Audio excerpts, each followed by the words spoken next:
Magandang araw sa inyong lahat mga kaibigan, mga kalingap. Kumusta kayong lahat dyan? At kumusta rin kay Tatay Federico na mukhang baliw na. Shout out sa inyo. Pero bago yan, ay shout out muna kay Kuya Val Santos Matubang, Kalingap Rob and Ate Edna at sa lahat ng ating mga viewers. Kay Gisa Bicolana, Ate B Considerate and Ma'am Mystica Yons. Mega love shout out sa inyong lahat. Ayan nga mga kaibigan, mga kalingap, ano ang sabi ni Tatay Federico? Tayo daw ay sa edad natin na wala pa tayong asawa. Kasi Tatay Federico, hindi ako nagmamadali sa buhay. Ang inuuna ko yung hanap buhay before yung babae. Kasi ganito yun, oh. Tinan mo ikaw, Tatay Federico, umedad ka ng ganyan na wala kang tinandaan. Ako kasi tineche ko muna yung babaeng aking makakasama at yung tao na aking makakasama sa buhay. At hindi ako nagmamadali kasi ayaw ko pang mag-asawa. Tinatanong mo kung anong hitsura ko? Come, my friend. So sabi mo sa akin mga kaibigan, ala akong bahay, are. Yan, hindi bahay yan, kubo lang yan. Hindi yan bahay mga kaibigan, kubo lang yan. Ito naman, ayan, kanino yan? Yan, mga kaibigan. Ito, sa amin din yan, babuyan yan mga kaibigan. Yung aking isang motor mga kaibigan ay dala ng pamangking ko. Yung may pangalang Berador, yung kulay pula. At ito yung isang tricycle mga kaibigan. At yung isang jeep. Tatay Federico, huwag ka naman kasing aanga-anga. Huwag kang aanga-anga, Tatay Federico. Ano? Kasi nagmumukha kang tanga. Ang dami mong mga sinasabi dyan na hindi mo pala alam. Hindi mo ba napanood, Tatay Federico? Dapat kasi kung makikipag-rebattle ka, makikipag-away ka, panonoorin mo yung mga video. Ano? Panonoorin mo sana mga kaibigan para naman hindi ka nagmumukhang tanga. Katanda-tanda mo na ay nagiging mukha ka pang tanga. Ano? Hindi mo nakita, Tatay Federico, yung pinaglagyan ko ng kambing. Yung farm ko na nandoon sa bundok na nilalakad ko pa, hindi ko pinuntahan ngayon. Hindi mo pala napanood? Bago sabihin mo kung ano-ano about sa akin. Kanino pala yan? Yan, sasakyan na yan. Yan lang naman yung service ko, Tatay Federico. Ito. Oh. Yung jeep, nasa biyahe pa. Gusto mo i-video ko pa rin? Oh. Mayroon pa rin ako dito isang lupa. Baka gusto mo, hulug-hulugan mo na lang. Ibibinta ko na lang sa'yo ng mura para magkaroon ka ng lupa. No? So, tingnan natin. May lupa pa ako dito. At tinayuan ko ng mga huwag kasing tatanga-tanga, Tatay Federico. Nagmumukha kang tanga dahil sa kakakontent mo, wala kang nagiging alam. So, ito mga kaibigan, yung tatayuan ko pa sana ng panibagong bahay. Dito, sa parting ito. Mula dito, hanggang dito, ayan ay patatayuan ko ng bahay. Ang problema, hindi ko na pinatayuan ng bahay kasi napakaliit na ng magiging space mula doon hanggang dito. Yan, Tatay Federico. Huwag kasing aanga-anga. Yun yung inasabi ko. Search muna bago ka magsalita about sa isang tao. Kasi kapag nalaman ng ibang tao, nagmumukha ka lang tanga. Ano? Yun yung inasabi ko na ikaw ay matanda na wala ka ng tinandaan kasi nagmumukhang tanga. Di ba? Ganun yun. Hindi ako nag-charity mga kaibigan. Kasi hindi ako nagpapayabang.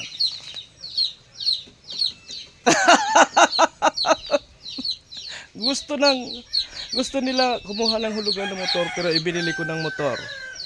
Ang inuna kong tulungan ay yung kapatid ko, hindi yung ibang tao. Yan ang katotohanan doon, Tatay Federico. Nagpatayo ako ng bahay, 3 na yung napatayo akong bahay.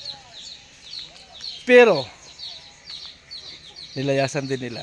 At meron pa rin akong mga pinapaaral, Tatay Federico, yun ang wala kang alam. Yun talaga yung sabi nga ay bobo sa dilang bobo. Mag-search mo na kasi ang tanda-tanda mo na walang nangyayari sa buhay mo kung hindi marites lang yung nagagawa mo. Anong hitsura? Huwag kasing maging bobo. Matanda ka na, nagiging bubo ka pa. Nagiging bubo ka pa. Balik tayo dito sa may bahay namin. Ano pa na tawag dyan? Kubo sa inyo? Kubo? Ayan. Wala naman sabihin mo na hindi naman sa akin yan. Sasakyan. Huwag kasing aanga-anga. Naka-upload sa aking YouTube channel. Ano? Naka-upload sa aking YouTube channel. Na meron ako niyan. Ayan. Kasi pag palagi kang anga-anga at puro haka-haka lang para makapaghiganti ka, walang mangyayari sa'yo. Nagmumukha kang tanga. Tingnan mo. Magkano ang gastos dyan, mga kaibigan? Sa mga ibinibred na manok. Tate Federico, baka wala ka dyan. Hindi kasi dito, Tate Federico, ang aking masasabi, kung ikaw ay makikipagrebatal, huwag mong idamay yung buhay ng ibang tao. Ako dito ko ano. Kanino? Tito Jobin mo? Sige. Ako nag-drive nga doon. Sige, ikaw mag-drive. Okay, tama? May driver pa ako. Saan ka pa?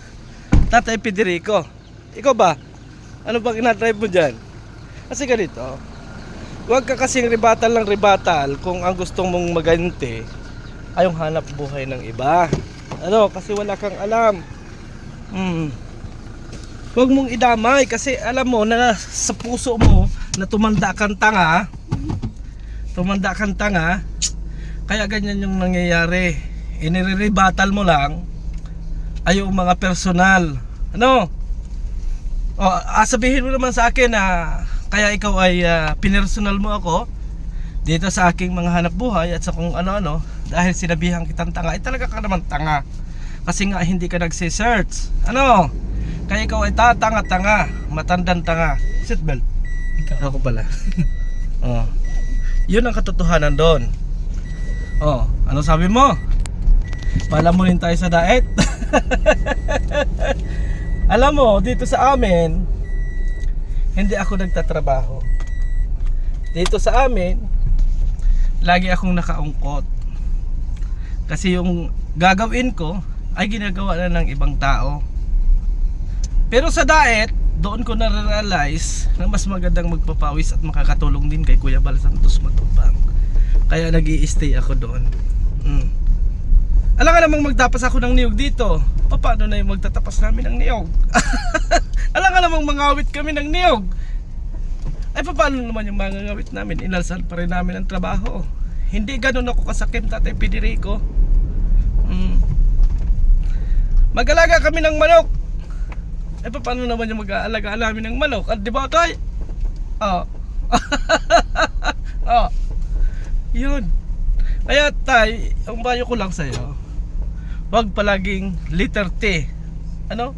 Wag yung yung tatanga-tanga ba? Kasi pag naging ganyan, naging tanga-tanga, alang mangyayari. Di ba? Ganun lang yun. Ribatal ka na ribatal at tinignan mo ay personalidad ng isang tao, wala ka namang alam. Kasi kami din ito. Kaya nagmumukha ka na rin lang tanga. Ay kawawa. Mamaya na uli mga kaibigan, mga kalingap, itutuloy natin ang ating video natin mga kaibigan, na wala talagang kaalam-alam to si Lolo Federico. Nauuto-uto lang, nagiging uto-uto lang at nagmumukha talagang katawa-tawa. Nagmumukhang tanga-tanga. Dapat kasi Tatay Federico, turuan kita. Ang gagawin mo kapag magre-rebattle ka at gusto mong sumikat at ikaw yung nagmamagaling, i-search mo muna yung ano nung isang tao. Diba? Hindi yung banat ka ng banat, hindi mo naman alam yung talagang tunay na kwento. As in, nagmumukha ka lang na ingot. Ano? Hindi na lang ingot kung hindi tatanga-tanga talaga. Hindi ba katangahan yan? Sabihin mo, wala akong bahay. Wala akong hanap buhay. Sabi ko, Tatay Federico, hindi ko naman hangat maghanap buhay. Hindi ko naman hanap buhay. No. Wala akong asawa. Problema ko na yan kasi hindi naman ako yung nagmamadali sa buhay. Ganun ba, Tatay Federico? Hindi ako nagmamadali sa buhay kasi kinakailangan sure ball. Hindi rin ako mapansamantalang tao na porkit gusto ako ng babae, anuhin ko na kaagad. Upakan ko na, gaganuin ko na. Ay, hindi ako gano'n. Ay, ikaw, Tatay Federico, mukha nitong mata nito. Mukha nito, ano? Nakakita ito ng medyo makisig-kisig na babae, luwa-luwa ang mata nito. Oo, ramdam mo yun? Eh, pag ito si Tatay Federico yung makakita ng babae, mulat na mulat yung mata nito. At yung mga kailangan sasabihin mo about dito sa HC, sa magbubunga yan. Damihan mo pa. Tingnan natin kung talagang magaling ka. Kasi nakakaya naman sa mga apo mo at sa lahat na may lulo sila na anga-anga. Oo, nag-ibig ka. Tatay Federico, huwag kasing magyabang kung wala ka namang ipagyayabang. Ako, kita mo ako, mas misan ang suot ko nakabaligtad ang damit. Hindi ganun lang. Buhay kasi mga kaibigan ay simple lang dapat. Huwag tayong magpakagarbo kasi nang isilang tayo mga kaibigan ay zero balance tayo. Yun dapat, maging humble sa sarili. Katulad mo, Tatay Federico, hinusgahan mo kagad ang isang tao na katulad ko. Hindi mo alam. Ingot ka talaga. Ingot. Aanga-anga. Listen, learn ito sa'yo, Lolo, at para hindi ka masabihan ng mas nakakabata sa'yo na tatanga-tanga, ay maging ayos ka sa mga ginagawa mong reaction video. Dapat may laman yung ginagawa mong reaction video. At tulad dito, gusto mo rila ang masira yung buhay mo, sirain natin. Sirain natin yung buhay mo. Ipagkalanda ka natin sa buong social media na tatanga-tanga ka at uto-uto. Sige. Ay ako, sabihin mo rin na uto-uto ako. Ganto ka rin eh. Ay, wala. Wala namang pruweba kasi tama naman yung inasabi ko. O, diba? Samantalang ikaw, lahat ay hula-hula. Parang bata-bata ba? Sabagay, ilang taon ka na, Tatay Federico? More than siguro mga 60 ka or more than na ganun, or senior ka na. Kaya siguro nabalik na yung kaisipan mo sa pagkabata, nagiging ulyanin na. Nakakaya. Sa totoo lang ngayon kung dito sa lolo na to, kaso lang umu-over na yung kanyang confidence sa sarili na akala niya magaling siya. Pero halata mo sa mga panilita doon sa kanyang mga rebuttal, doon sa kanyang mga as in walang alam. Yan ang kaya ngayon na sabi natin mga kaibigan, na pag-aralan yung maigi yung gagawin niyang reaction video bago niya isambit doon sa kanyang live streaming, kasi naging uto-uto at tanga-tanga ang kalalabasan. O, galit ka, Barangay Tagbakan di Baba, Katanawan, Quezon. Gamda Baba. Ikaw naman takot ka mag-address. Ako hindi ako tatakot. Wala kasi ako tinatago. Kahit ikaw na magtanong dito sa Barangay Tagbakan di Baba kung sino si Birador, sasagutin ka nila, Tatay Federico, kung sino po si Birador. Kaya mga kaibigan, mga kalingap, maraming salamat and God bless sa ating lahat. Bye bye.